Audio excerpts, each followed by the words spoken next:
Hello friends, दिग्गज academy के digital platform पर मैं आपका हार्दिक स्वागत करता हूं, आपका हार्दिक अभिनंदन करता हूं।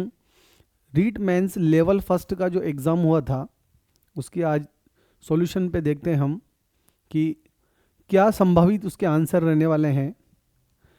पेपर देख के समझ में आया मुझे कि जिन स्टूडेंट्स ने राजस्थान बोर्ड की जो बुक्स हैं उनको अच्छे से तैयार किया था, हमारे जो नोट्स हैं उन्हें अच्छे से रीड किया और एमसीक्यू लगाए हैं, उनका जो स्कोर है वो बिल्कुल अच्छा रहने वाला है। जिन्होंने समझदारी के साथ और धैर्य के साथ जो है पेपर हॉल के अंदर टाइम मैनेजमेंट किया, उन बच्चों का स्कोर अच्छा रहने वाला है। क्योंकि पेपर को देखने पर और हमारी टीम ने ये समझा कि पेपर जो था इतना टफ नहीं था, बट पेपर जो था वो लेंथी था। बच्चों का टाइम मैनेजमेंट इसके अंतर्गत बहुत इम्पोर्टेंट फैक्टर रहने वाला था। जिन बच्चों ने धैर्य के साथ अपना टाइम मैनेजमेंट करते हुए पेपर को समझदारी से पढ़ते हुए सोल्व किया होगा तो उनका स्कोर बिल्कुल अच्छा रहने वाला है। तो अपन बात करते हैं संभावित आंसर की के बारे में कि वन की आशा किस नदी को कहा जाता है। हमें पता है कि वन की आशा जो है किसे कहते हैं, बनास नदी को कहा जाता है। इसमें बताने की आवश्यकता है नहीं मुझे कि वन की आशा किसे कहते हैं, क्योंकि जब नदियों वाला जो सेगमेंट हमने पढ़ा था तो उसमें हम इस टॉपिक से संबंधित बहुत डिटेल में पढ़ चुके थे कि राजस्थान का जो अफवाह तंत्र है उसमें हमने अरब सागर की ओर जाने वाली और बंगाल की खाड़ी का अफवाह तंत्र है उसको हमने डिटेल से पढ़ा था। तब उसमें हमने जो है बनास जो है उसके बारे में पढ़ा था। तो बनास का एक सामान्य क्वेश्चन यही है कि बनास जो है उसे ही हम क्या कहते हैं, वन की आशा के नाम से जानते हैं। दूसरा क्वेश्चन है सूची 1 को सूची 2 से मिलाइए। एक तरफ तो जो आचार्य दे रखे हैं उन्होंने कौन कौन सा आंदोलन स्टार्ट किया वो मिलाना है। तो सबसे पहले हम देखेंगे कि आचार्य जो नानेश हैं उन्होंने जो है कौन सा समता दर्शन दिया। उसके बाद आचार्य जो हमारे तुलसी हैं उनके द्वारा देखिए आप लोग, इसमें देखना आप लोग कि अपन कहाँ से मिला सकते हैं इसमें कि कोमल कोठारी जो है हमारे रूपायन संस्थान के थे, डॉक्टर पीके सेठी जो है जयपुर फुट से हैं, उसके बाद आचार्य तुलसी अणुव्रत आंदोलन से संबंधित हैं और आचार्य नानेश जो है समता दर्शन से संबंधित हैं। इस प्रकार अपन इसका आंसर दे सकते हैं। तो आंसर आप मिला लीजिएगा कौन सा रहने वाला है कि यहाँ से ही टिक हो जाएगा। कोमल कोठारी रूपायन संस्थान से, डॉक्टर पीके सेठी जो है जयपुर फुट से संबंधित हैं और आचार्य नानेश समता दर्शन से और आचार्य तुलसी ने अणुव्रत आंदोलन प्रारंभ किया था। इसके बाद अगला क्वेश्चन है कि राजस्थान में जो है बिजोलिया आंदोलन से संबंधित घटनाओं को कालक्रम के अनुसार व्यवस्थित करना है अपन को। तो सबसे पहले अपन बात करें इसमें घटनाएं जो दे रखी है। जब बिजोलिया आंदोलन पढ़ते हैं तो आपको पता है कि बिजोलिया किसान आंदोलन जो है राजस्थान का प्रमुख किसान आंदोलन में से एक है। इसमें इनकी जो घटनाएं हैं उनसे संबंधित बात करने वाले हैं। तो सबसे पहले आंदोलन के नेता के रूप में जमनालाल बजाज, ये सबसे अंत में आए। राजपूताना में गवर्नर जनरल के एजेंट सहित भारत सरकार द्वारा उच्च शक्ति प्राप्त समिति की नियुक्ति। आंदोलन के नेता विजय सिंह पथिक, साधु सीताराम दास के नेतृत्व में ज्ञापन और तलवार बंधाई लाख की आड़ में कुछ नवीन कर। तो सबसे पहले आपको पता होगा कि जो ठाकुर पृथ्वी सिंह था उसके द्वारा जो है तलवार बंधाई वगैरह स्टार्ट की गई थी, उसका कर लगा दिया गया था। उसके बाद 1913 के लमसम साधु सीताराम दास ने नेतृत्व किया था और 1916 के लमसम हम बात करें तो 1916 के अंतर्गत जो है विजय सिंह जो पथिक हैं वह इस आंदोलन से जुड़े थे।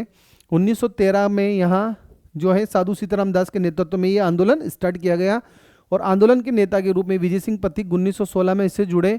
उसके बाद जो है राजपूताना में गवर्नर जनरल के एजेंट सहित भारत शक्ति जो है उच्च शक्ति प्राप्त समिति की नियुक्ति की गई और फिर उसके बाद जमनालाल बजाज जो है अंत में इसमें शामिल हुए। तो इसको मिला लीजिएगा आप लोग, क्या क्रम रहेगा, EDCB क्रम रहने वाला है इसका। उसके बाद ये हमने पढ़ाई था क्लास में कि लहरिया जो है कब पहना जाता है। लहरिया जो होता है वो सावन में, लहरिया की जो पगड़ी है जो है वो कब पहनी जाती हैं, सावन के महीने में। मोठड़ा जो है विवाह पर, मंदिल जो है दशहरे पर और अलंकृत फूल पत्ती की जो छपाई वाली होती है वो होली पे पहनी जाती है। तो इस प्रकार इसका आंसर रहने वाला है। उसके बाद निम्न में से फड़ साहित्य से संबंधित बात करने वाले हैं। तो देखो, टोंक और जयपुर इसके लिए प्रसिद्ध हैं। पाबूजी और देवनारायण जी के आदि लोक देवताओं के जीवन की कहानियां निरूपणों आए, तो ये बिल्कुल सही बात है। टोंक और जयपुर इसके लिए प्रसिद्ध है ही नहीं।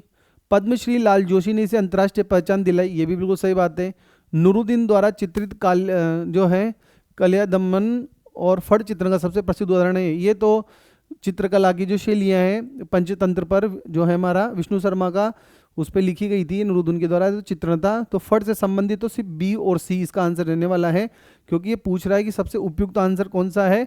तो पाबूजी की, देवनारायण जी की फड़ फेमस है हमारे लोक देवताओं की, और जो श्री लाल जोशी जो हैं वो अंतर्राष्ट्रीय पहचान दिला चुके हैं किसको, फड़ चित्रकला को, शाहपुरा भीलवाड़ा के।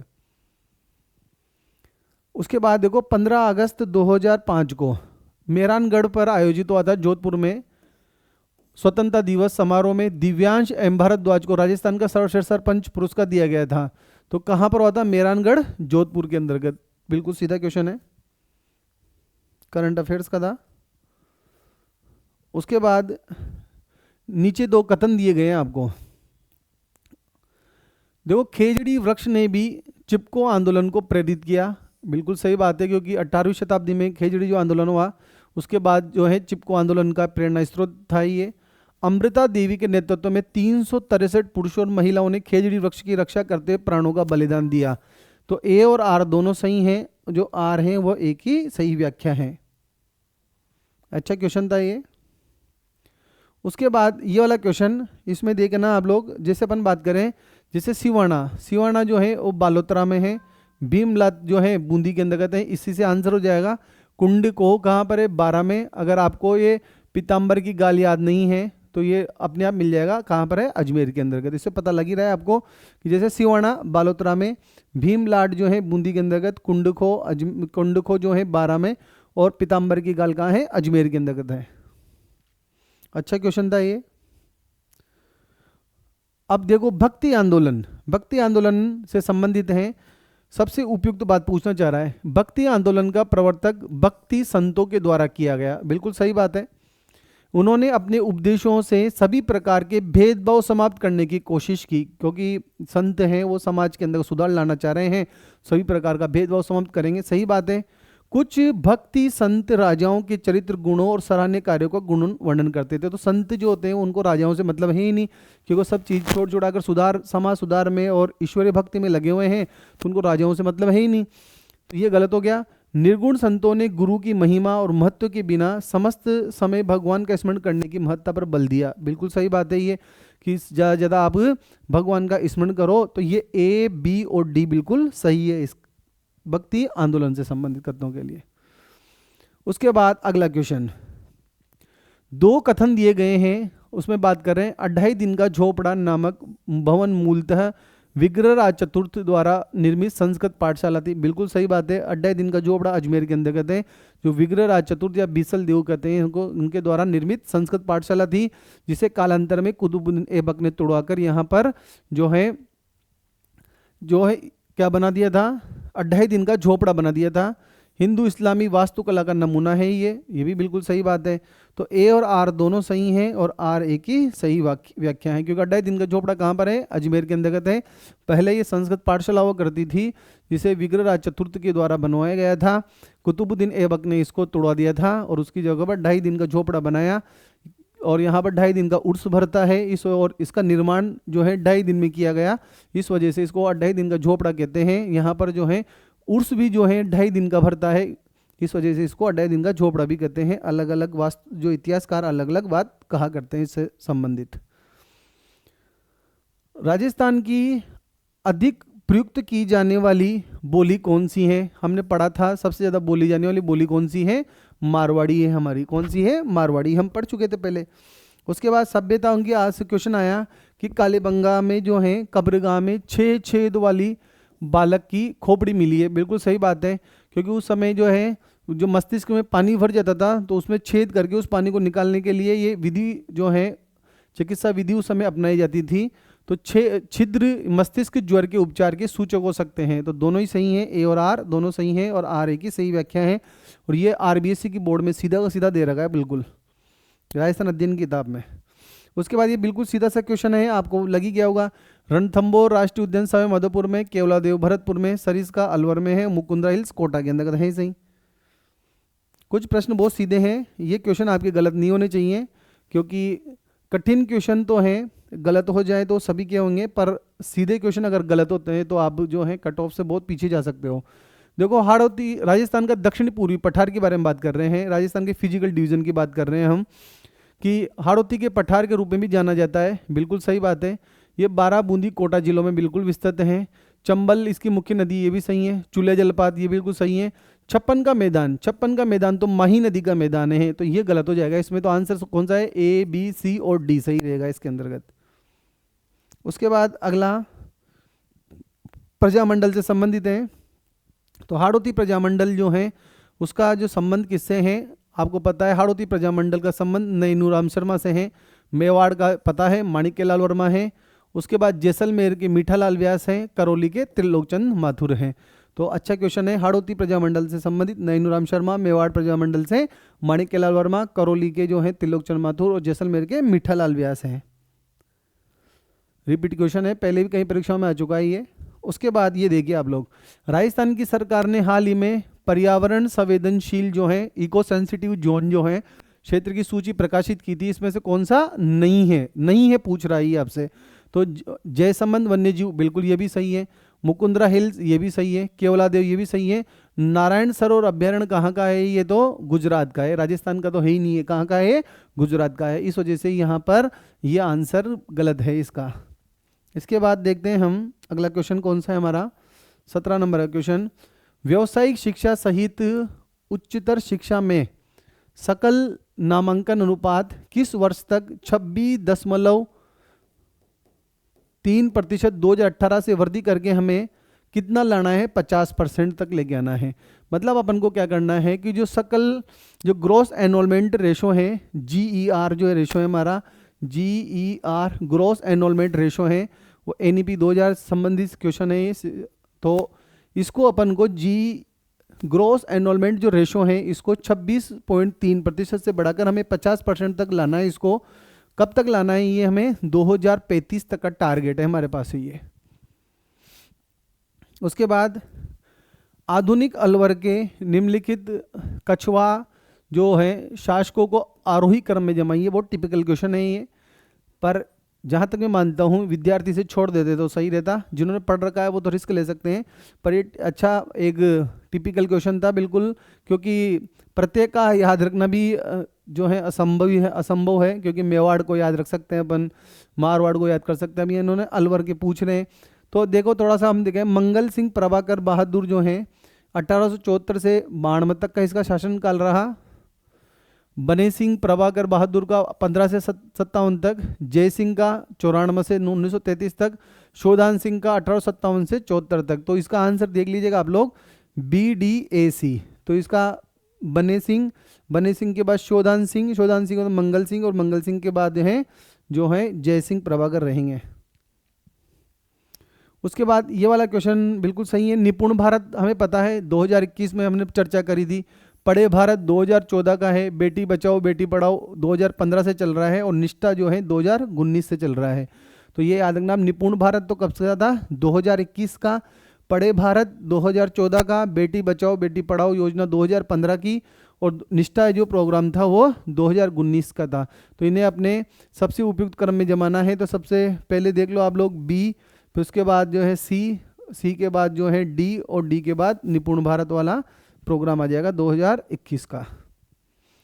NEP जो है हमारी नेशनल एजुकेशन पॉलिसी 2020 के अनुसार नवीन शिक्षा शास्त्रीय जो हमारा पाठ्यक्रम संरचना क्या रहेगी, वो रहेगी, आज आपको पता है 5+3+3+4। ये पढ़ चुके थे हम, ठीक है, सीधा क्वेश्चन नहीं है। उसके बाद ग्रेनाइट क्या है, अच्छा क्वेश्चन है ग्रेनाइट वाला। देखो ग्रेनाइट जो है एक उपयोगी इमारती वस्तु है जो फर्श बनाने में, मंदिर आदि बनाने में उपयोग होता है, ठीक है। गुलाबी और पिंक मटमेला कहाँ से प्राप्त होता है, जालोर से प्राप्त होता है। पैंथर गुलाबी अलवर से प्राप्त होता है, गलत बात है ये। सीकर जिले में बंधनवाड़ा ग्रेनाइट का एक महत्वपूर्ण उत्पादन स्थान है, तो ये भी बिल्कुल सही बात है। तो यहाँ से जो है जो सही रहने वाले हैं ए, बी और डी आंसर इसका सही रहने वाला है। उसके बाद 9 अप्रैल 1991 की जो बात है, 9 अप्रैल 1991 को राजस्थान में नए जिले बनाए गए। कोटा जिले से 12, बिल्कुल सही बात है। गंगानगर जिले से हनुमानगढ़, उदयपुर जिले से राजसमंद और जयपुर से दौसा बनाया गया था। राजस्थान में अब 7 प्रमंडल है, ये वाला इसमें गलत रहेगा, तो ए, बी, सी और डी इसका सही आंसर रहने वाला है ये इसके अंतर्गत।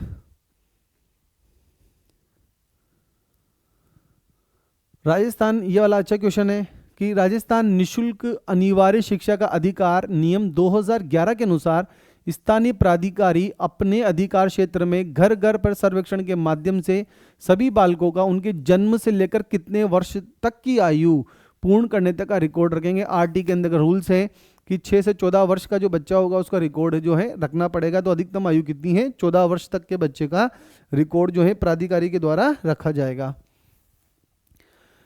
चैत्र कृष्ण सप्तमी और अष्टमी को जयपुर की चाकसू तहसील के अंतर्गत जो है शीतला माता का जो मेला है वो बढ़ता है। सील की डूंगरी, आपको पता है, यहाँ पर शीतला माता का मेला बढ़ता है चाकसू के अंतर्गत।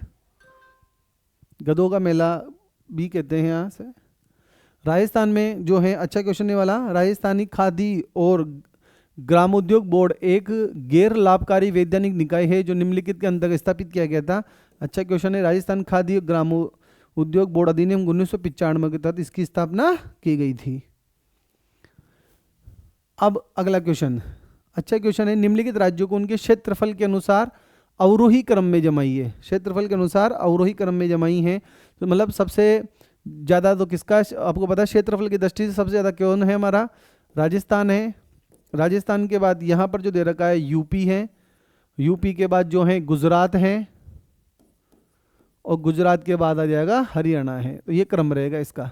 राजस्थान के बाद उत्तर प्रदेश के बाद गुजरात के बाद हरियाणा, क्योंकि सबसे ज़्यादा क्षेत्रफल किसका है भारत के अंदर? सबसे बड़ा क्षेत्रफल की दृष्टि से हमारा ही राज्य है। पहले मध्य प्रदेश हुआ करता था, अब कितना है? राजस्थान है हमारा। अगला बात करते हैं, ये अच्छा क्वेश्चन है, चित्रशाला से संबंधित पढ़ा था हमने कि नीचे 2 कथन दिए गए हैं। एक अभी कथन जो दे रखा है, देखो, राजा उम्मेद सिंह ने रंग महल बनवाया। गलत बात है ये। रंग महल तो शत्रुशाल ने या छत्रसाल जी के द्वारा बनाया गया था। बूंदी की चित्रशैली से संबंधित है बात कि रंग महल का निर्माण तो किसने कराया था? शत्रुशाल। जबकि ये कह रहा है कि उम्मेद सिंह जी ने तो क्या बनाई थी? चित्रशाला का निर्माण करवाया था। याद रखना आप लोग, राजा उम्मेद सिंह जी के द्वारा तो क्या बनाई गई थी? चित्रशाला का निर्माण कराया गया था। और रंग महल जो है वो शत्रुशाल या जिसे हम छत्रसाल भी कह सकते हैं, उनके द्वारा रंग में भंग पड़ता है शत्रु आने पर, ऐसे हमने याद कर रखा था इसको। तो रंग महल जो है वो शत्रुशाल जी ने बनाया था। तो पहली बात तो ये क्या हो चुकी है? गलत हो चुकी है। उनके शासनकाल में बूंदी शैली नवीन मोड़ पर आई। वनस्पति प्राणी, बिल्कुल ये सही बात है। तो इसमें आ जाएगा जो है कौन सा आएगा? देखो, ए तो क्या होगा? गलत हो गया अपने आप में, ए सही नहीं है लेकिन आर सही है। ये आंसर रहेगा इसका। ए सही नहीं है लेकिन आर क्या है? सही है। इसके बाद आता है, देखो अच्छा क्वेश्चन है ये, नगरी शिलालेख 424 एडी संस्कृत भाषा में, बिल्कुल सही बात है ये। वर्तमान में ये आमेर दुर्ग संग्रहालय में संरक्षित हैं और गुहिल शासक अपराजित की वीरता का इसमें वर्णन किया गया। ये गलत है यहाँ पर। ये तो अजमेर दुर्ग के अंदर, अजमेर का जो संग्रहालय है वहाँ पर रखा हुआ है। ये नागरी जो शिलालेख 424 एडी का है, बिल्कुल सही है। तो ए सही लेकिन आर गलत है इसके अंतर्गत।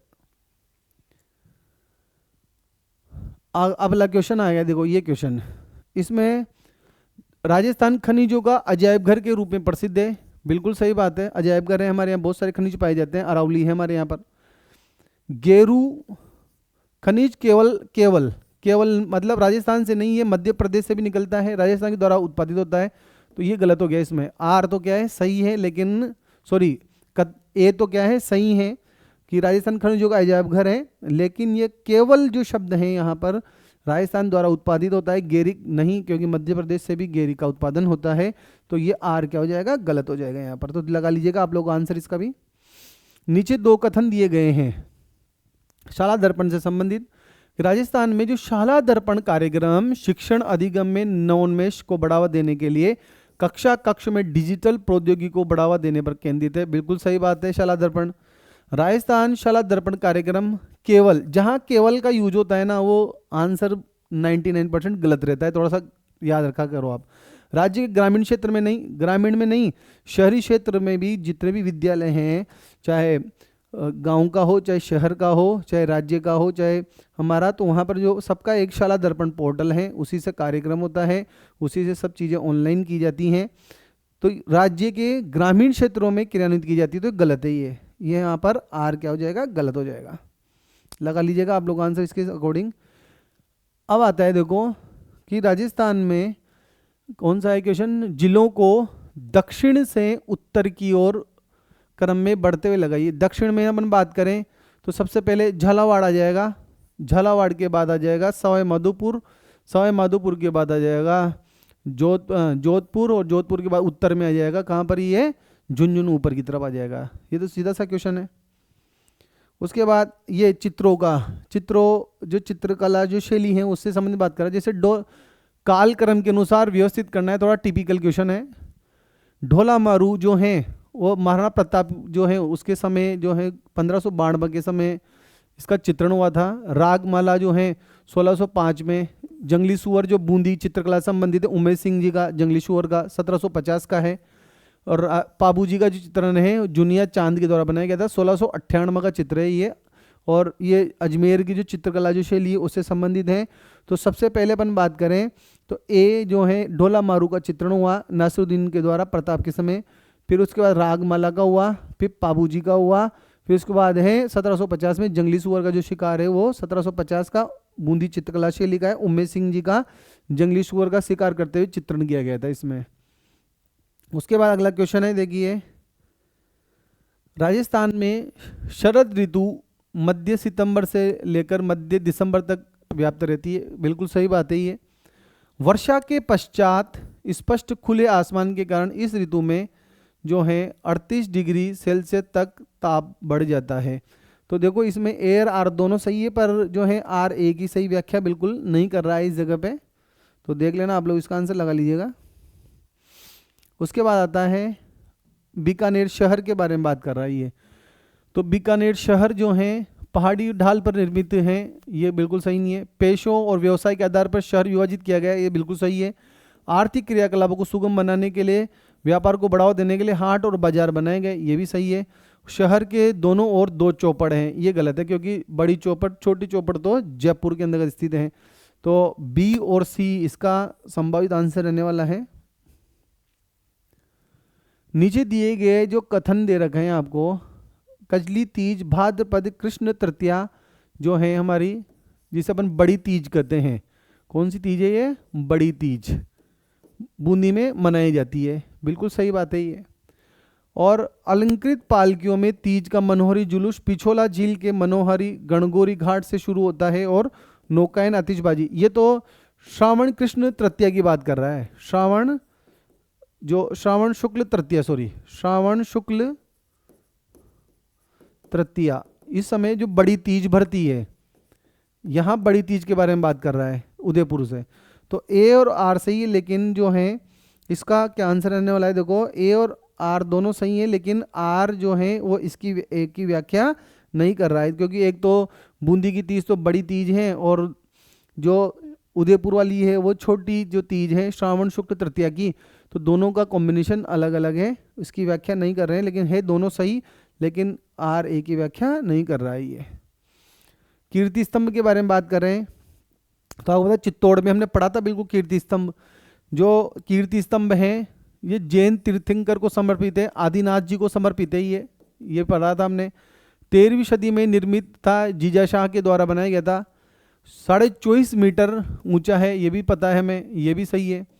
उसके बाद इस्लामी वास्तुकला, ये गलत हो गया इसके लिए। और ये विजय स्तंभ के लगभग 150 वर्षों के बाद, ये गलत हो गया। पहले तो जैन कीर्ति स्तंभ बना था, उसके बाद जो है विजय स्तंभ का निर्माण हुआ था। आपको पता है, हम पढ़ चुके हैं पहले। विजय स्तंभ के लगभग 150 वर्षों के बाद निर्मित किया, उल्टा लिख दिया इन्होंने, कीर्ति स्तंभ के बाद विजय स्तंभ का निर्माण किया गया था। तो इस प्रकार ABC इसका सही रहने वाला है। घर घर औषधि योजना के में हमने पढ़ा था कोरोना काल में, तुलसी है, अश्वगंधा है, गिलोय है, कालमेघ के पौधे प्रदान किए गए थे। ठीक है, योजना का जनप्रतिनिधियों के सहयोग से सार्वजनिक अभियान के रूप में क्रियान्वित की गई है। बिल्कुल सही बात है, दोनों सही हैं और उसकी व्याख्या भी है। ये सिर्फ संभावित बात कर रहे हैं अपन। उसके बाद देखो, राजस्थान का मिशन बुनियाद प्राथमिकतया शिक्षण में मूलभूत अंक गणितीय अधिगम में नवोन्मेष पर केंद्रित है। ये बिल्कुल सही बात है। केवल उच्च प्राथमिक कक्षाओं के लिए, ये गलत बात हो गई इसमें, उच्च प्राथमिक नहीं, इसमें 12th तक के लिए जो है वो मिशन बुनियाद के तहत जो है वो उपलब्ध कराए जाते हैं उपकरण, ताकि जो है डिजिटल तरीके से अंक गणित और मूलभूत जो है शिक्षण को बढ़ावा दिया जा सके। तो ये उच्च प्राथमिक जो हो गया, मैं कह रहा हूँ ना, जहाँ केवल आ जाएगा ना तो केवल हमेशा गलत ही रहेगा 99% तक।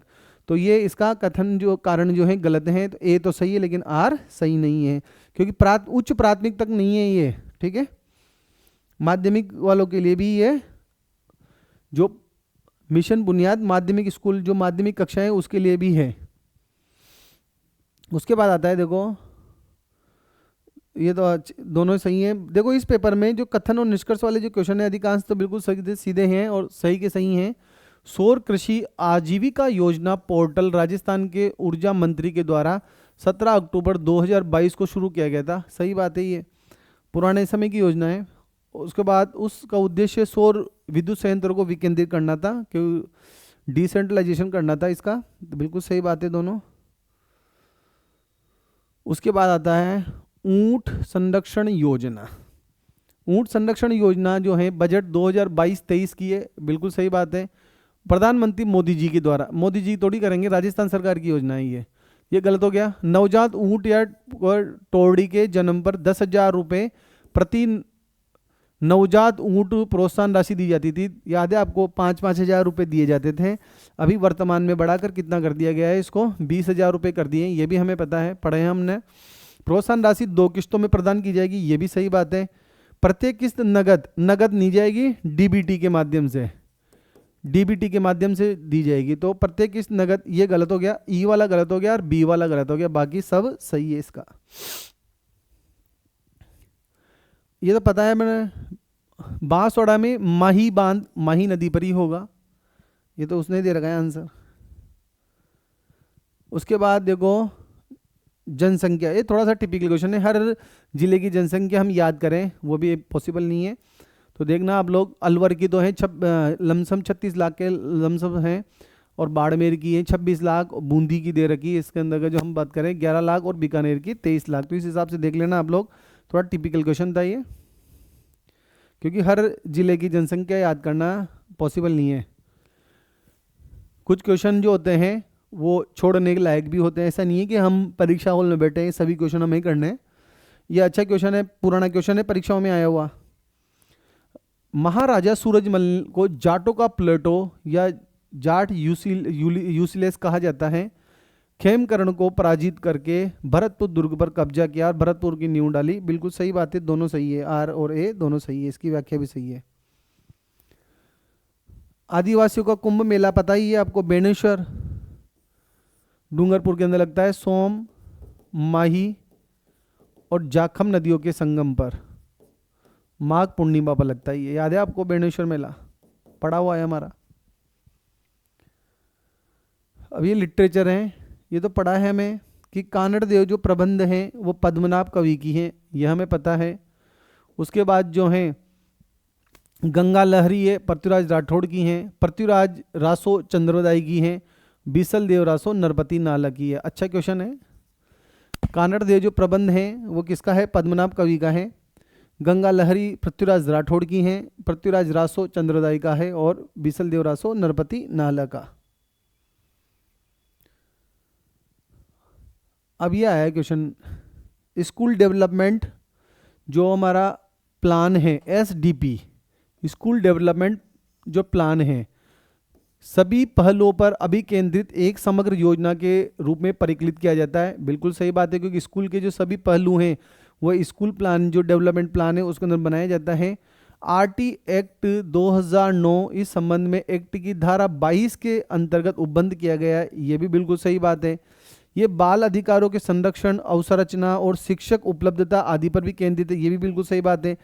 एसडीपी जो हैं उस स्कूल के अध्यापकों द्वारा, अध्यापक नहीं एसएमसी के जो सदस्य होते हैं वो भी इसके अंतर्गत भागीदार होते हैं। अध्यापक तो होते ही हैं, लेकिन एसएमसी के जो सदस्य होते हैं वो भी इसके अंतर्गत भागीदार होते हैं। यहाँ क्या लिख रहा है, अध्यापकों के द्वारा नहीं, सभी जो लोग होते हैं एसएमसी के और अध्यापक होते हैं उनके द्वारा मिलकर ये एसडीपी तैयार की जाती है। तो ये तो सही है, बाकी ये वाला गलत हो जाएगा इसमें।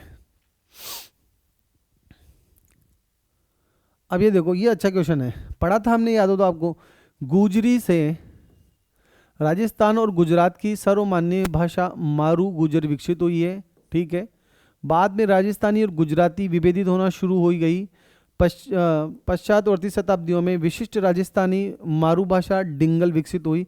दोनों सही है, ए और आर दोनों सही है, और आर ए की सही व्याख्या है। ये हमारे क्लास नोट से ही ये बिल्कुल पढ़ाया था हमने आपको। ये वाला तो अच्छा क्वेश्चन है, पढ़ रखा है हमने, जो नेशनल एजुकेशन पॉलिसी पढ़ी थी हमने एनईपी 2020 सार नवीन स्कूल संरचना के चरणों का क्रम क्या रहेगा। सबसे पहले तो आपको पता है फाउंडेशन स्टेज रहती है, फिर प्रिपरेटरी स्टेज रहती है, फिर मिडिल स्टेज रहती है, फिर सेकेंडरी स्टेज रहती है। तो DACB रहेगी। अच्छा क्वेश्चन है, पहले फाउंडेशनल स्टेज आएगी, फिर प्रिपरेटरी स्टेज आएगी, फिर उसके बाद मिडिल स्टेज आएगी, फिर सेकेंडरी स्टेज आएगी। इसमें कुछ क्वेश्चन जो होते हैं ना उनको इंग्लिश में भी पढ़ लिया करो, जैसे आधारभूत, मध्यम चरण, माध्यमिक चरण तैयारी, तो बच्चे इसमें कंफ्यूज हो गया। जबकि ये पढ़ा हुआ है कि फाउंडेशनल स्टेज होती है, सबसे पहले फाउंडेशन तैयार करना है, उसके बाद प्रिपरेटरी स्टेज में जाएगा बच्चा, फिर मिडिल स्टेज में जाएगा, फिर सेकंड स्टेज में जाएगा। ये इसके 4 जो हैं वो चरण हैं जो हमने पढ़े थे, याद हो आपको। इंदिरा प्रियदर्शनी पुरस्कार योजना केवल RBSC की छात्राओं के लिए है। देखो केवल जो है यहाँ पर लग रहा है, तो RBSC छात्रा 8वीं 10वीं 12वीं के जिला टॉपर, बिल्कुल सही बात है। कन्या शिक्षा को बढ़ावा देने के लिए, ये भी सही बात है। अंतर्गत 12वीं में जिला टॉपर को 75,000 रुपये दिए जाते हैं, न कि 20,000 रुपये, तो ये गलत हो गया इसके। ये सीधा क्वेश्चन है, राजसमंद झील कहाँ पर है भाई साहब? राजसमंद झील कहाँ पर है? काकरोली में है, पिछोला उदयपुर में है, आनासागर अजमेर में है, सेलेसीड अलवर के अंदर स्थित है।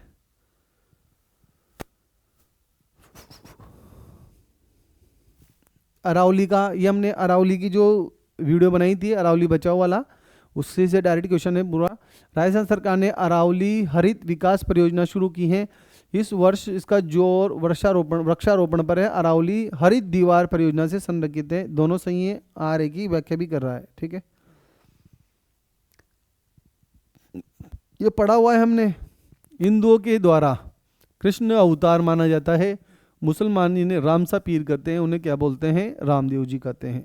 रूणीचारा धनी क्रांति बिल्कुल पता है आपको, नसीराबाद से स्टार्ट हुई थी, याद है आपको, 28 मई को। उसके बाद 28 मई के बाद जो है 28 मई के बाद नीमच से हुई, फिर नीमच के बाद एरिनपुरा से हुई, फिर कोटा के अंतर्गत हुई। ये पता है हमको, सब पढ़ रुका है। नसीराबाद से 28 मई को क्रांति हुई। और पहले स्टार्टिंग जो केंद्र में बात करें, सरकार जो हमारा जहाँ से स्टार्ट हुई थी वो मेरठ से स्टार्ट हुई थी 10 मई को, वैसे नसीराबाद में हमारे राजस्थान में 28 मई को हुई, नीमच में 3 जून को, एरनपुरा में 21 अगस्त को, और कोटा में 15 अक्टूबर के। तो इसका कालक्रम जमाना था हमें। अच्छा क्वेश्चन है ये भी। पुरंदर की संधि याद है आपको, 1665 के अंदर हुई थी। किस किस के बीच में हुई थी, कमेंट बॉक्स में बताना आप। शुष्क वन उन क्षेत्रों में पाए जाते हैं जहां औसत वर्षा 50 से 100 सेंटीमीटर होती है, बिल्कुल सही बात है। यहाँ पाए जाने वाले पेड़ अबोनी आबूनस जंगली आम है, ये गलत है दोनों के दो, मतलब ए तो सही है और आर क्या हो जाएगा? सही नहीं है इसके लिए। अब आ रहा है देखो साक्षरता दर। तो साक्षरता दर में आरोही क्रम में हमें जमाना था। आरोही क्रम में मतलब हमें सबसे कम जो है, उसके बाद उसके ज़्यादा, उससे ज़्यादा। तो सबसे लास्ट में देख लेना आप किसकी आ जाएगी, कोटा वाला की आ जाएगी। कोटा की कितनी है? 76.6, नागौर की 62, पाली की 62.4, महासमुंद। ये भी टिपिकल क्वेश्चन था, क्योंकि प्रत्येक जिले की साक्षरता कौन याद रखेगा यार। एनसीएफ का पूरा नाम याद है, नेशनल करिकुलम फ्रेमवर्क। राजस्थानी साहित्य की निम्नलिखित रचनाओं का इसको देखो कालक्रम कितने पूछे हैं, कितनी तिथियां पूछी हैं इन्होंने यार। वंश भास्कर 19वीं शताब्दी में सूर्य मिश्रण के द्वारा लिखा गया।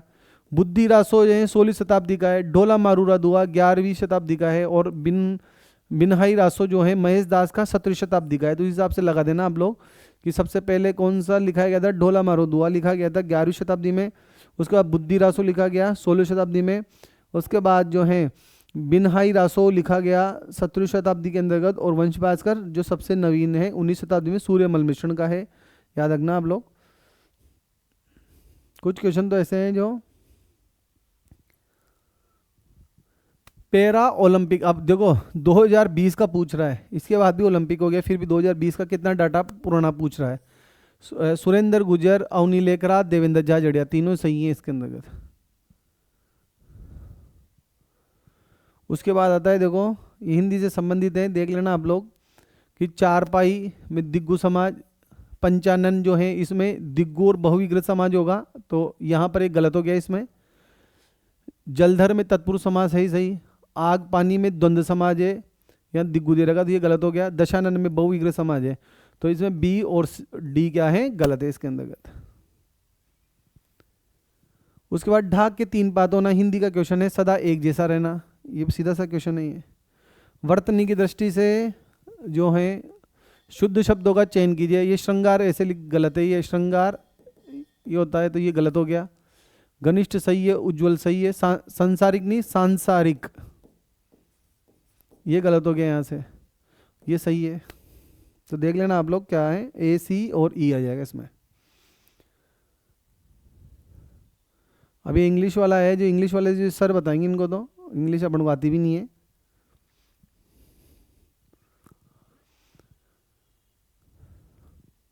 निम्नलिखित कथनों पर विचार करें। देखो अकबर ने 1562 में अजमेर का दौरा किया था, बिल्कुल सही बात है ये। उसके पश्चात अजमेर शहर में अजमेर सूबा राजधानी बनाया, ये भी सही बात है। अजमेर सूबा में 7 संभाग, ये भी सही है। 197 परगने थे, ये भी सही है।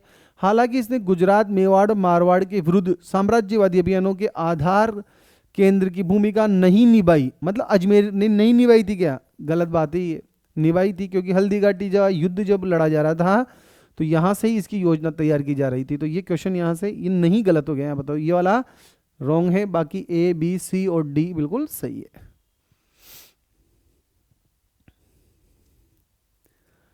अगला क्वेश्चन, 19वीं सदी के दौरान ब्रिटिश ने शहरी जीवन में सुधार के प्रयास किए और नगर पालिकाओं की स्थापना की। तो सबसे पहले हमें ये माउंट आबू का तो पता है ही सही, 1864 में हुई थी। जैसलमेर की 1890 में, कोटा की 1870 में, बूंदी की 1874 में। एक इसका याद था सिर्फ, कौन सा, आबू वाला 1864 का। प्रत्येक की याद करना भी बहुत, मैं तो मानता नहीं हूँ कि ये डाटा भी कौन पढ़ेगा याद करेगा। जैसलमेर 1890, कोटा 1870, बूंदी का 1874 का था। शायद बोर्ड ने इस बार बहुत ही अच्छा पेपर बनाया है ताकि बच्चे, गणित वाला क्वेश्चन नहीं है। एक पहिया 88 किलोमीटर की दूरी तय करने में 1000 घूर्णन पूरा करता है, तो ऐसे पहिए की त्रिज्या कितनी है, 14 मीटर। 14 मीटर है तो 88 किलोमीटर होगा। तो ए और आर दोनों सही है, आर ए की सही व्याख्या है। ये वाला क्वेश्चन सही है। ये तो थोड़ा बहुत बता देते हैं गणित के। आइए कौन सा है, देखो अंक गणित की मूलभूत प्रमेय के अनुसार प्रत्येक धनात्मक, यहाँ ये गलत आ गया, ये धनात्मक पूर्णांक को अभाज्य संख्या के गुणनफल के रूप में अभिव्यक्त किया जा सकता है, नहीं किया जा सकता, ठीक है, तो ये गलत हो गया। किसी अभाज्य संख्या को अभाज्य संख्याओं के गुणनफल के रूप में अभिव्यक्त करने की प्रक्रिया को अभाज्य गुणनखंड के रूप में निरूपित किया जा सकता है, गुणनखंड के रूप में निरूपित किया जा सकता है, जबकि यहाँ क्या आ गया, नहीं, तो ये भी क्या हो गया, गलत हो गया। तो दोनों ही गलत है इसके अंतर्गत। ये देख लेना आप लोग, ये क्वेश्चन डाउट में ये वाला क्वेश्चन हो सकता हो बोनस मिल जाए बच्चों को, क्योंकि वो 10वीं की प्रमेय है, वो 10वीं क्लास में दे रखी है। उसके बाद आता है देखो, जलवायु के कारण बाजरा राजस्थान की सबसे महत्वपूर्ण खाद्यान्न फसल है, ये भी बिल्कुल सही बात है। शुष्क और अर्धशुष्क जलवायु, ये भी बिल्कुल सही बात है, दोनों सही है इसमें, ए और आर सही है, आर सही की व्याख्या कर रहा है। अब साइंस का क्वेश्चन आ गया, तो बहुत बड़ा क्वेश्चन है।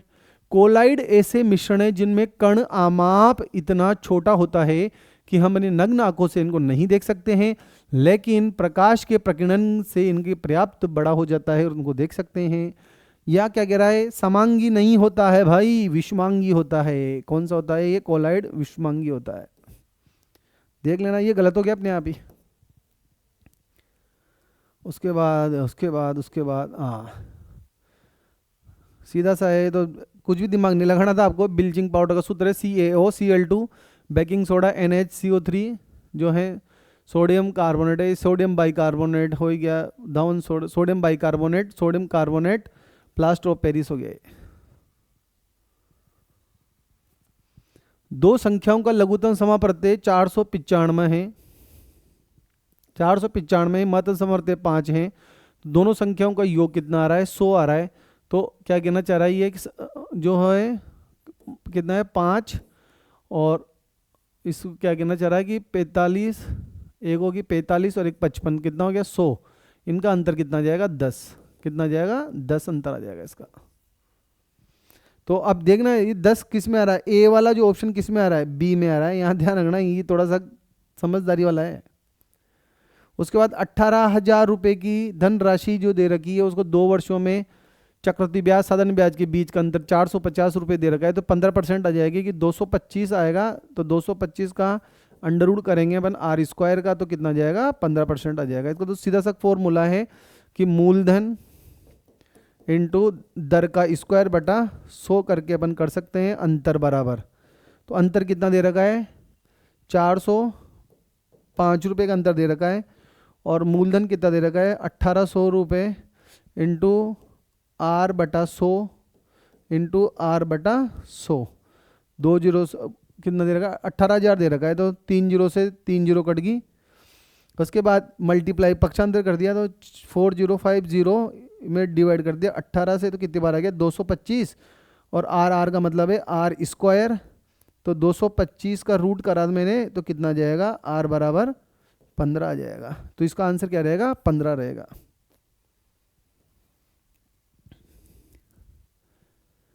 उसके बाद आता है देखो, फेफड़ों में मार्ग पद छोटी लघुत्तम नलिकाएं बढ़ जाती हैं, गुब्बारे की जैसी संरचनाओं में समाप्त हो जाती है, जिनको क्या बोलते हैं? एल्वोलाइल कहते हैं, कूपिकाएं कहा जाता है। आपको पता है कि एक सजीव जो होता है उसके शरीर में सबसे छोटी होती है, ये अच्छा क्वेश्चन है, बेसिक क्वेश्चन है ये। कोशिका से बनता है उत्तक, उत्तक से बनते हैं अंग, और अंग से बनता है सिस्टम, अंग तंत्र बनता है।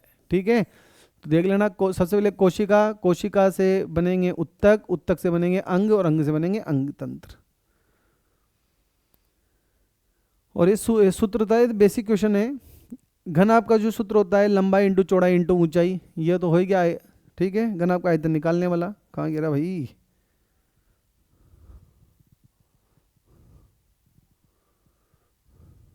ये आ गया। ये तो जिसको सूत्र याद था वो कर सकता था, बिल्कुल सीधा है। घन आपका क्या हो सकता है? आयतन ज्ञात करने का, लंबाई इंटू चौड़ाई इंटू ऊंचाई। शंकु का जो होता है, शंकु का होता है 1/3 पाई इंटू आर का स्क्वायर इंटू ऊंचाई। ठीक है, बेलन का 22/7 इंटू त्रिज्या का स्क्वायर इंटू ऊंचाई आ ही जाएगा। गोले का 4/3 पाई आर क्यूब आ जाएगा। आइए क्वेश्चन अच्छा है पॉलिटी का। उच्चतम न्यायालय और उच्च न्यायालय के न्यायाधीशों को हटाना कठिन है क्योंकि महाभियोग की प्रक्रिया अपनाई जाती है, तो कठिन तो है ही सही। उच्चतम न्यायालय और उच्च न्यायालय के किसी न्यायाधीश के को केवल सिद्ध कदाचार और अक्षमता के आधार पर ही हम हटा सकते हैं। दोनों सही हैं, तो आर्य की व्याख्या कर रहा है। राजस्थान के दक्षिणी और दक्षिण पूर्वी भागों में सागवान जो हैं वो सबसे अधिक वन क्षेत्र कहाँ पर है? बांसवाड़ा के अंदर स्थित है। अच्छा क्वेश्चन है ये।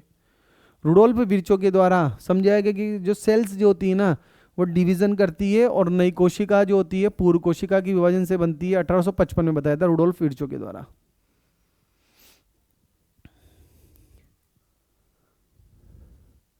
अभी हिंदी का है तो देख लेना आप लोग। श्रवण कौशल मतलब सुनना, मतलब मौखिक भाषा सुनकर उसको अर्थभाव समझना है। उसके बाद जो दे रखा है पठन कौशल मतलब भावों और विचारों को लिखित भाषा के रूप में पढ़कर समझना है। इस प्रकार कर सकते हो आप ये तो। ठीक है। उसके बाद निम्नलिखित विधियों में से कौन सी हिंदी भाषा की कौशल की शिक्षण की विधि नहीं है? जैसे अपन बात करें, आगमन निगमन विधि तो है ही सही, क्योंकि आगमन निगमन विधि से हम जो है व्याकरण वगैरह पढ़ते हैं, ये सही है। संवाद विधि से नाटक वगैरह, अनुकरणीय विधि से हम भाषा कौशल सीखते हैं। भाषा प्रयोगशाला इसमें नहीं आएगी, तो यह गलत हो जाएगा इसका। इंग्लिश अपन को आती है ही नहीं, इंग्लिश वाला देख लेना आप लोग कौन सा है, देख लेना इसको, पता नहीं। अगला है, ये भी देख लेना, साइकोलॉजी संबंधित है।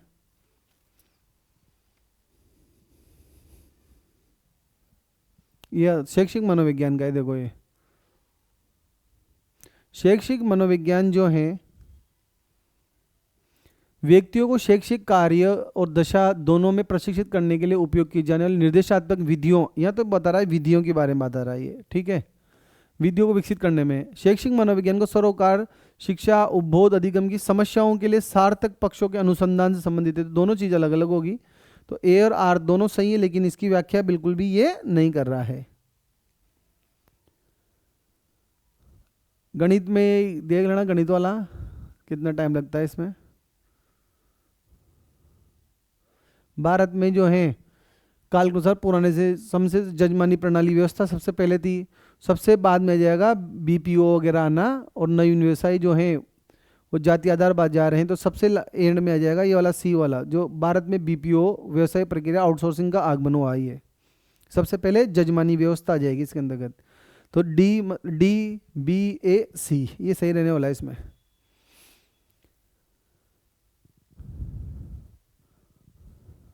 अधिगम एक अनुमानित प्रक्रिया है, निष्पादन से भिन्न है, ठीक है। निष्पादन व्यक्ति की प्रेक्षित अनुक्रिया और व्यवहार में स्थायी परिवर्तन नहीं है, तो दोनों की दोनों बिल्कुल सही बात है, तो इसकी व्याख्या भी कर रहा है ये। गणित में अचर राशि कितने प्रकार की होती है? दो प्रकार की होती है, तो संख्यात्मक होती है और एक बीज गणित में होती है। एक तो होती है संख्यात्मक और एक होती है बीज गणितीय। अचर राशि दो हैं, कितने प्रकार की होती है? दो।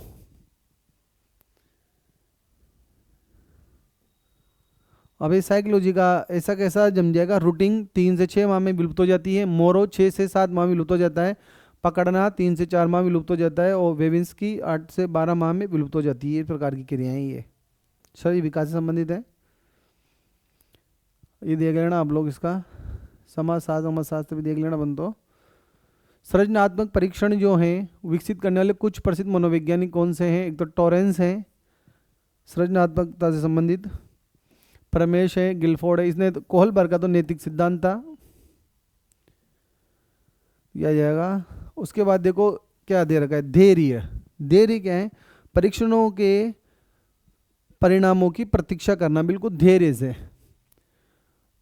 अध्यवसाय दृढ़ता का मतलब है पुनरावर्ती रूप से परीक्षणों को करते रहना जब तक कि परिणाम प्राप्त नहीं हो जाए, मतलब दृढ़ रहना है आपको। सहयोग मतलब उपकरणों को साझा करना। निष्ठा ईमानदारी मतलब आंकड़ों को इंगित करना, और रिकॉर्ड में हमें ईमानदारी रखनी है। इस प्रकार इनको जमाना था हमें। सामान्य पब्लिक लाइसेंस में कौन से मुक्त उपयोग वाले सॉफ्टवेयर लाइसेंस? देखो एक तो स्काइप है और एडोब रीडर, ये क्या है जो है फ्री मुफ्त वाले हैं ये दोनों, ये तो है, ये होंगे सही, गलत हैं ये दोनों। स्वस्थ आंखों के लिए 19 से 25 सेंटीमीटर होता है ये। उसके बाद आता है ज्ञान के सृजन की बात कर रहा है ये। विज्ञान के मुख्य चरण क्या हो सकते हैं? तो वही ABCD आएगा। पहले तो परीक्षण करोगे आप, ही परिकल्पना निर्माण करोगे, परिकल्पना से पूर्वानुमान करोगे, परिकल्पना का परीक्षण करोगे, ABCD ही आएगा पूरा का पूरा ही। व्यक्ति की आयु दे रखा है, तो मानसिक आयु बटा वास्तविक आयु इंटू 100 कर दो, तो मानसिक आयु कितनी दे रखी है? 12, और 10 इंटू 100 तो 120 आएगा। इसका कितना जाएगा? 120।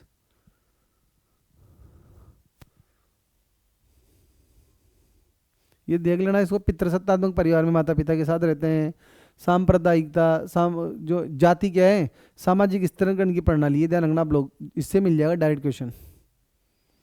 ए में आ जाएगा दो ए में आ जाएगा दो जाति, ये सामाजिक की, और दूसरा है जनसंख्या के लाभांश, कार्यशील जनसंख्या जाएगी। सांप्रदायिकतावाद जो है इसमें धार्मिक पहचान और पितृसत्तात्मक निवास प्रणाली, युगल जोड़ा पति के साथ माता पिता रहते हों। रियल टाइम ऑपरेटिंग जो सिस्टम है सुनिश्चित करते हैं कि प्रयुत्तर समय नियत हो। रियल टाइम ऑपरेटिंग सिस्टम उन एप्लीकेशन के लिए बने होते हैं जिन्हें डाटा तेजी से प्रोसेसिंग करने में जरूरत होता है। दोनों सही है, इसकी व्याख्या कर रहा है, बिल्कुल सही बात है। तो उसके बाद थोड़ा सा ये टिपल के क्वेश्चन है, टिपिकल है। बुद्धि की परिभाषा जैसे साइबल वर्ड ने 1954 में दी, डेविड वेक्सलर ने 1939 में, एल्फ्रेड बाइनेट ने 1905 में, और लॉयड हम्फ्रेज ने 1979 में दी थी। इतना भी कौन याद रखेगा भाई। विपरीत प्रवृत्तियों के संदर्भ में मूल विश्लेषकों के जानने के लिए जो कैंटेल द्वारा कौन से परीक्षण, तो ये तो सीधा सा क्वेश्चन है। 16 व्यक्तित्व जो प्रश्नावली जो थी उसके द्वारा तैयार की गई थी। ये फेल असफल आ जाएगा। निम्नलिखित तो कौन सा पद सामाजिक संगठन को प्रदर्शित करता है जो किसी विद्यार्थी को सीखना, पाठ्य पुस्तक उपलब्धता में क्रमिकहीनता कमियों से प्रताड़ित करता है। फेल और असफल आ जाएगा इसमें। अधिगम अशक्तता वाले बच्चे निम्नलिखित में बोधात्मक विकार प्रदर्शित करते हैं। तो दृष्टि संबंधित और श्रवण संबंधित और गति बोधात्मक तीनों आएंगे इसमें।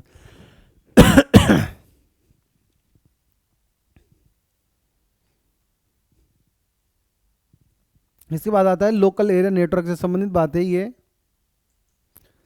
Local area network private network है जो 1 किलोमीटर की परिधि तक विस्तृत होता है। बिल्कुल सही बात है, पर इसमें जो स्पीड की जो मात्रा दे रखी है ना, वो 7 MBPS से लेकर 70 MBPS जो है वो इसकी रेंज गलत दे रखी है। ये गलत हो जाएगा इसमें। ये देख लेना आप लोग क्वेश्चन। इसमें बिल्कुल सीधा का सीधा क्वेश्चन है। 0 से 2 में समवेदी प्रेरक आएगा, ऐसे ही ए में 2 को मिलाना है। 2 से 7 पूर्व सक्रियात्मक, 7 से 11 मूर्त सक्रियात्मक और 11 से 15 औपचारिक सक्रियात्मक।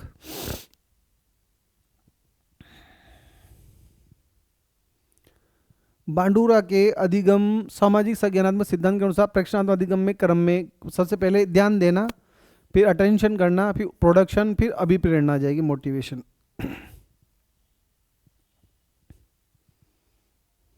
ये तो सीधा सीधा मिलाना है बिल्कुल। कंप्यूटर एडेड डिजाइन ऑटोकैड होता है। वैश्विक स्थानिक प्रणाली उपग्रह संबंधित है, जो ये दे रखा है GIS। ज्योग्राफिक इंफॉर्मेशन सिस्टम भौगोलिक संदर्भ सूचनाएं, प्रक्रिया प्रबंधन प्रणाली टेली, सीधा मिलाना था। तो कान में हमने पढ़ा था आभूषण में पीपल पत्र, बजंटी हाथों में मोकड़े वगैरह, दामना वगैरह, पीपल पत्र हो गया। अब ये आ रहा है देखो,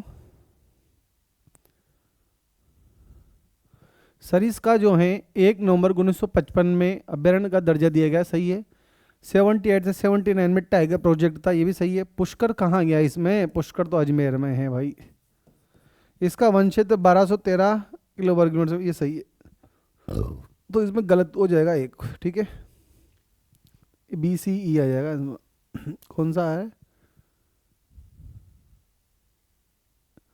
सरिस्का जो है ये अजमेर वाला भी इसमें गलत है, क्योंकि सरिस्का कहाँ पर है? अलवर में है, सही।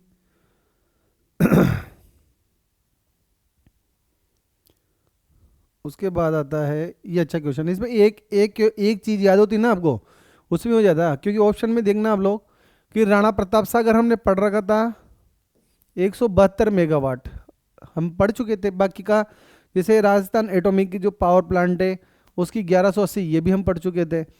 और नोक जो है इसकी 980 दे रखी है, जबकि 925 मेगावाट है इसकी। तो एक से ही आपका क्वेश्चन सोल्व हो रहा था, अगर आपको राणा प्रताप सागर याद होता तो। देख लो आप लोग, जैसे अपन बात करें बी में 1, तो देखो बी में सिर्फ 1 किस में आ रहा है? सिर्फ राणा प्रताप सागर के अंतर्गत ही आ रहा था, ठीक है ना, जिसमें क्वेश्चन सोल्व हो रहा था राणा प्रताप सागर में 172 मेगावाट। ये तो सीधा सा प्रोजेक्ट इंडियन बस्टर्ड याद है आपको, 5 जून 2013 पढ़ा रखा था अपन ने। टाइगर प्रोजेक्ट 73 का है ही सही। अमृता देवी विश्नोई पुरस्कार जो है 1994 का था, ये देख लेना आप लोग, मिला लेना इसको। अब ये देखो, ये पढ़ाया था अपन ने ऊंट जो है उसको 19 सितंबर 2014 को दर्जा दिया गया था, राज्य जो पशु का हमने दर्जा दिया। चिंकारा को 22 मई 1981 का। इतना सा भी याद रख सकते हैं हम कि इनको दर्जा दिया गया, ऊंट को 2014 में दिया गया था, चिंकारा को 1981 में दिया गया था, रोहिड़ा को 1983 में दिया गया था, और बास्केटबॉल को 1948 के अंतर्गत राष्ट्रीय हमारा राज्य खेल बनाया गया था। तो देखो आप लोग, ऊंट को तो 2014 में 19 सितंबर 2014 में, चिंकारा को जो है 1981 के में, रोहिड़ा को 1983 में, खेजड़ी को भी 1983 में, बास्केटबॉल को 1948 के अंतर्गत इसको हमने राज्य में प्रतीक के रूप में दर्जा दिया था। ये तो पढ़ा हुआ है, बिल्कुल सीधा सा क्वेश्चन है। राजपूताने का कर्ण किसे कहते हैं? राजपूताने का जो कर्ण होता है वो रायसिंह को कहते हैं। कलयुग का कर्ण लूणसण को कहते हैं। कवि बांधव विग्रहराज चतुर्थ को कहते हैं। जंगलदर बादशाह जो करण सिंह है उनको कहा जाता है जंगलदर बादशाह।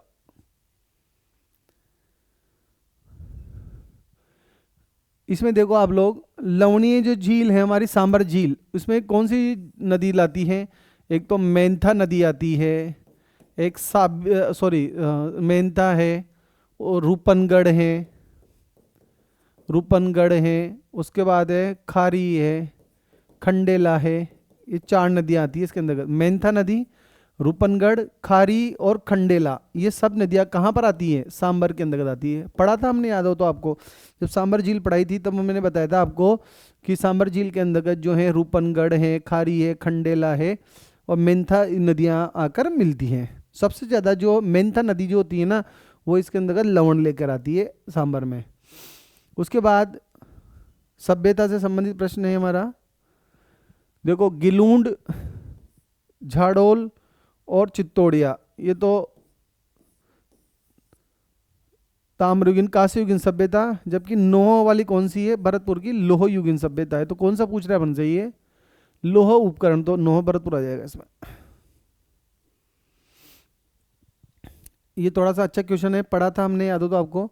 निशुल्क और अनिवार्य शिक्षक आदि का जो है RT एक्ट 2009 पढ़े सही। राजस्थान में इसको 2011 के रूप में माना गया। RT अधिनियम क्रियान्वयन आया था 2010 में। पढ़ा हुआ था हमने, बिल्कुल सही का सही, RT एक्ट पढ़ाया था, जब 9 में आया, 10 में लागू हुआ। राजस्थान में ये नियम 2011 के नाम से जाने जाएंगे। ये 3 याद होते तो चौथा अपने आप याद हो जाता। स्वतंत्र भारत की प्रथम जो जो नेशनल करिकुलम आया था 1975 के अंतर्गत, 3 याद थे अपन को तो अपने आप याद हो जाता आपको। ये पढ़ा हुआ है हमारा। एकलव्य पुरस्कार जो है, आपको पता हो तो एकलव्य जो पुरस्कार है, वो जो राजस्थान स्टेट ओपन स्कूल से जो बच्चे टॉप करते हैं उन्हें एकलव्य पुरस्कार दिया जाता है। लड़कियों को मीरा पुरस्कार दिया जाता है। तो एकलव्य पुरस्कार यहाँ पर जो है नियत दे ही नहीं रखा, क्योंकि 21,000 रुपये हैं। इंस्पायर अवार्ड जो दे रखा है उसके अंदर 10,000 रुपये दिए जाते हैं। तो हो सकता है कि 5,000 रुपये में 2 किस्तों में है। विद्यार्थी खेल रत्न में 51,000, जो हमारा जो बोर्ड ऑफ सेकेंडरी एजुकेशन जो है वो ये पुरस्कार देता है, विद्यार्थी खेल रत्न। गार्गी पुरस्कार पड़ा हुआ है हमें, बसंत पंचमी के दिन जो है ना 3,000 रुपये जो है वो प्रतिवर्ष बच्चों को, बालिका को दिए जाते हैं 2 बार, जब वो 75% से अधिक अंक अगर 10वीं में लाती है तो। अभी अच्छा क्वेश्चन है कि सामाजिक न्याय अधिकारिता विभाग की योजना कौन सी है? पालनहार योजना। पता है अपन को, जिनके माता पिता नहीं हैं उनके लिए पालनहार योजना है। स्थानीय जो स्व शासन की जो है इंदिरा रसोई योजना है। वन विभाग की घर घर औषधि योजना है। और हमारा जो प्लानिंग डिपार्टमेंट है उसकी जनाधार योजना है।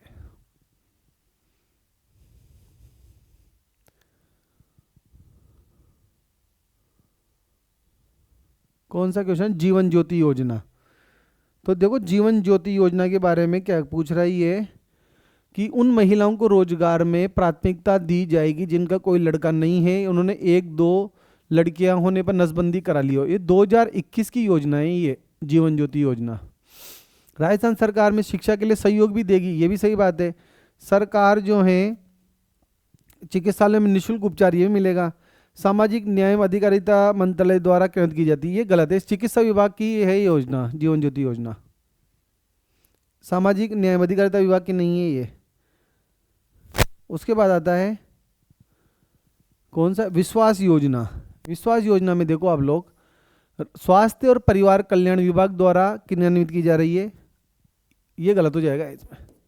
इसमें सामाजिक न्याय विभाग आएगा इसके अंतर्गत, क्योंकि ऋण का 50% अधिकतम 5,000 से 50,000 रुपये कम हो प्रदान किया जाएगा।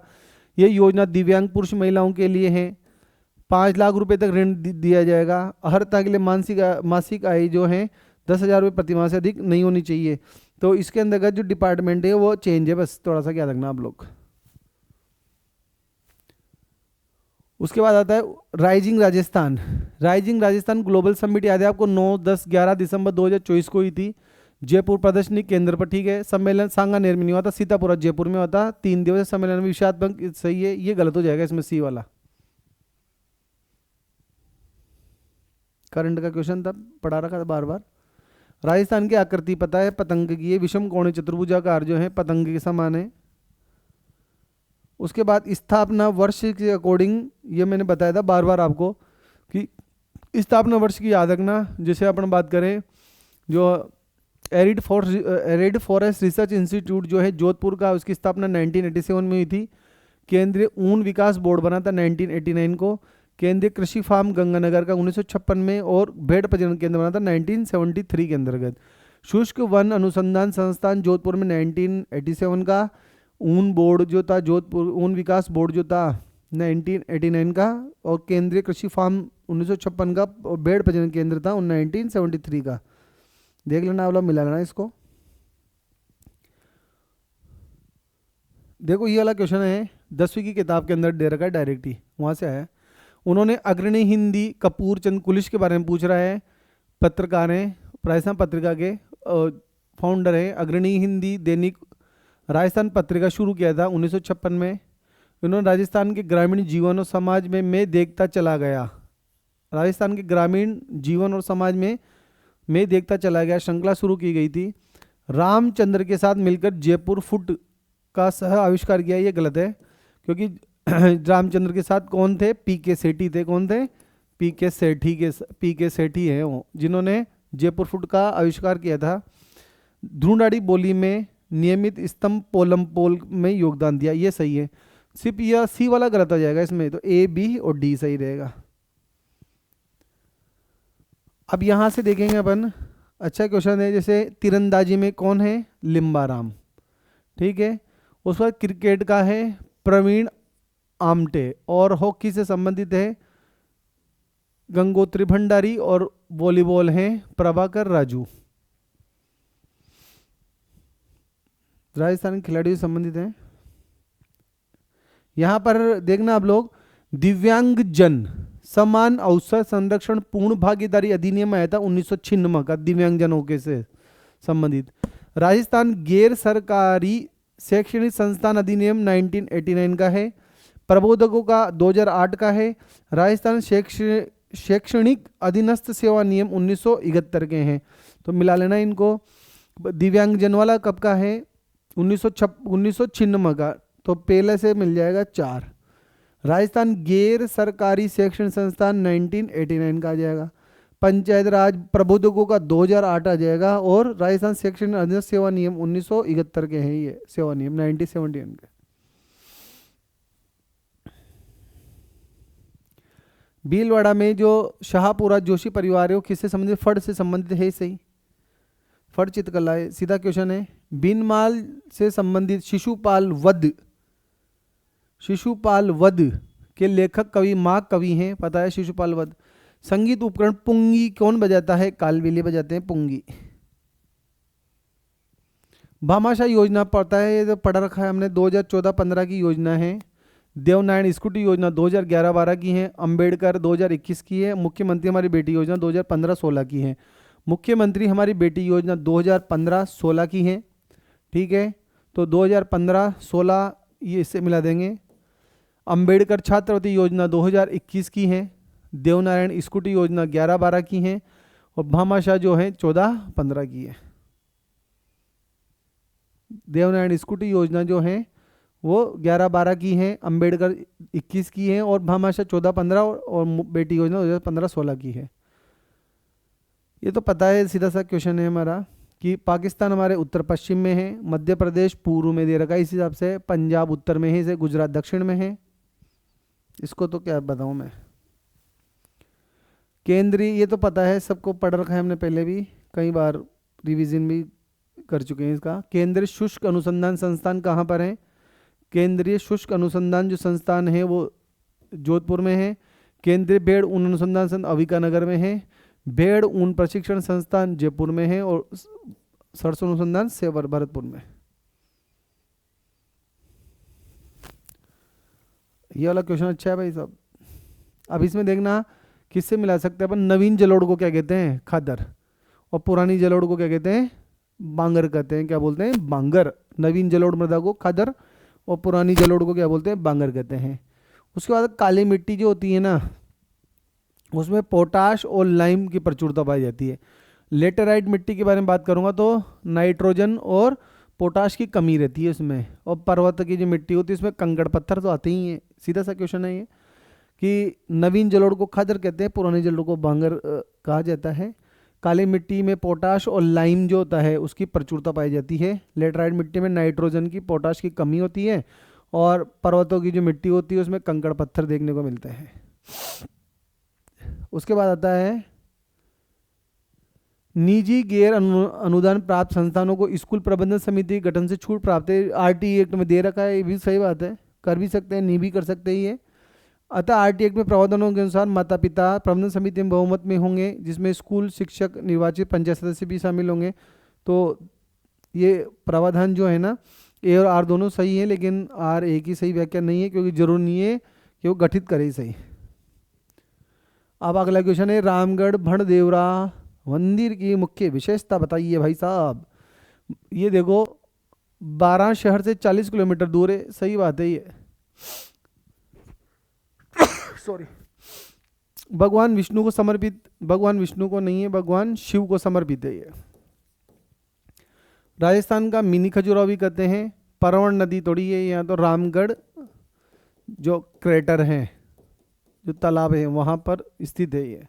तो कौन सा गलत हो गया इसमें? डी गलत हो गया भाई साहब। तो ए बी और सी ये सही रहेगा इसमें। तो इसमें क्या दे रखा है ऑप्शन में? भगवान लघु खजुराहो कहते हैं, डी गलत दे रखा है, ए सी। तो इसमें विष्णु को समर्पित है, सी और डी तो इसमें गलत है, सही है वाला तो ए और ये भी गलत है, ठीक है ना। तो ए और सी सही है, केवल ये वाला आंसर सही है इसका। उसके बाद आता है लोक देवताओं के जन्म का बताना है। पाबू जी का जन्म कोलू गांव में होता है, 1239 में पढ़ा था हमने। पाबू जी का जन्म जो था कोलू गांव चित्तौड़ में 1239 में। पीपा जी का जन्म हुआ था 1425 में गागरोन दुर्ग में।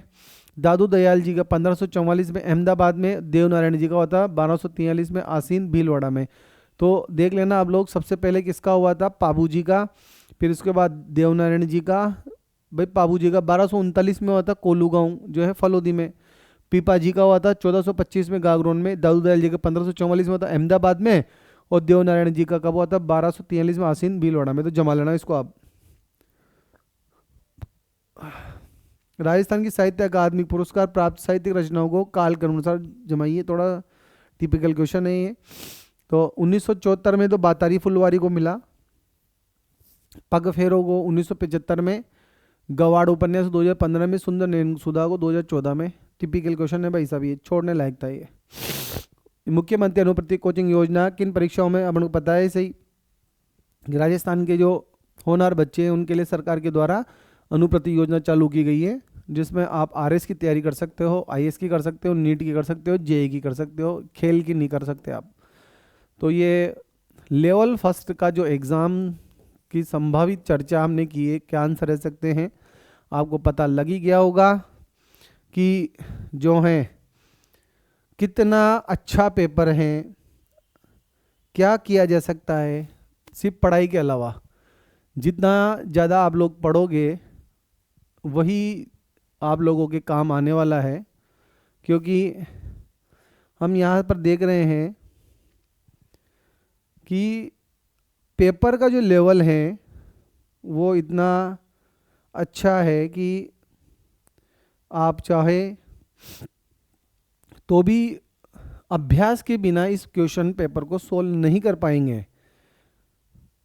क्योंकि यहाँ हम देख रहे थे कि कितने क्वेश्चन हैं जिसके अंदर डेट, दुनिया भर की चीज़ें आपसे पूछी जा रही हैं। अगर आप एक दो बार पढ़ोगे तो एक दो बार पढ़ने के बाद आप सोच सकते हो कि यहाँ से आपसे क्वेश्चन सोल्व हो सकते हैं। मैं मान ही नहीं सकता कि जब तक आप लोग इसको रिवाइज नहीं करोगे डिटेल को, जब तक 2 4 5 बार आप इसको तरीके से नहीं पढ़ पाओगे और क्वेश्चन नहीं कर पाओगे तो आपके क्वेश्चन गलत होने की संभावना ज़्यादा रहेगी। क्योंकि टेस्ट सीरीज वगैरह हैं, अभ्यास हैं, वो भी आपके लिए महत्वपूर्ण रहते हैं। तो आप इनको भी लगाइए, टेस्ट सीरीज को भी लगाइए, थ्योरी भी पढ़िए। और लेवल जो है आरपीएससी का, अधीनस्थ बोर्ड का, आपको पता लग ही गया होगा कि पेपर अब 2 3 महीने में पढ़कर पास करना पॉसिबल नहीं है भाई हो। इसके लिए आपको कम से कम साल भर की तैयारी एक सिंसियर स्टूडेंट बन के करना पड़ेगा आपको। नहीं तो पेपर हॉल में इस बार देख ही लिया आप लोगों ने क्या दशा रही विद्यार्थियों की। तो मेरा मानना है कि आप दिग्गज अकेडमी से जुड़े और बिल्कुल सार गर्भित और प्रमाणिक पुस्तकों से जो नोट्स तैयार हैं उनको आप अच्छे से पढ़ें। हमारे नोट्स बिल्कुल उस स्टैंडर्ड के हैं जिस स्टैंडर्ड से अभी की जो परीक्षाएं आयोजित की जा रही हैं। अभी एलडीसी से संबंधित हमारा जो शिखर बैच आने वाला है, तो आप जल्दी से जल्दी हैं जो बच्चे एलडीसी की तैयारी करने वाले हैं वो दिग्गज अकेडमी के एप्लीकेशन को डाउनलोड करें प्ले स्टोर से। और अभी ऑफ़र भी चल रहा है इस पे, और जल्दी से जल्दी आप जो हैं शिखर बैच में एडमिशन लें। क्योंकि जुलाई के अंतर्गत जो है एलडीसी की एग्ज़ाम डेट घोषित कर दी गई है। तो अभी 5 6 महीने एक सार गर्भित जो तैयारी हम कर सकें। तो आप दिग्गज प्लेटफॉर्म पर विश्वास कीजिए और एक बार जुड़कर अपने जो भविष्य के लिए सिक्योर अनुभव करेंगे आप यहाँ से जुड़ने के बाद। और रीट का जो है अब जो भी पेपर हुए उन्हें हम डिस्कस करेंगे। धीरे धीरे हमारी टीम जो है आपके सामने आएगी और पेपर सॉल्यूशन कराएगी आपको। ये पेपर मैंने करा दिया आपको आज। और रीट का जो अभी समाचार पत्रों से न्यूज़ मिल रही है कि बोर्ड की परीक्षाओं के बाद रीट का जो प्री एग्ज़ाम होगा वो भी आयोजित होने वाला है। तो आप दिग्गज अकेडमी से जुड़कर प्री की भी तैयारी कर सकते हैं। और 2026-27 में वापस रीट की वैकेंसी आएगी। तो हमारे पास जो 12 से 15 महीने हैं इस तैयारी को धार देने के लिए, तो वापस से आप लग जाइए। क्योंकि अब बल्क पोस्टिंग जो है अब आने वाली है बल्क। क्योंकि अभी डीपीसी का जो चरण चलने वाला है, जैसे सरकार का जो मंशा है सरकार की कि तृतीय श्रेणी की जो डीपीसी होगी उससे 20-1 हज़ार पद वैसे से खाली होंगे और 20 हज़ार पहले खाली चल रहे हैं। तो शायद 35 से 40 हज़ार की वैकेंसी आपको बड़ी वैकेंसी देखने को मिले अगले। तो आप अभी से लग जाइए। जिनके पेपर जैसे भी हुए हैं कोई दिक्कत नहीं है, जैसा हुआ अच्छा हुआ। आप लोगों ने आपका 100% दिया था, पर आप वापस बैठे नहीं, अपनी तैयारी को कंटिन्यू रखें। तो स्वस्थ रहें, मस्त रहें, पढ़ते रहिए, अपने नॉलेज को अपडेट करते रहिए। मिलते हैं एक नई क्लास में आपके साथ। धन्यवाद।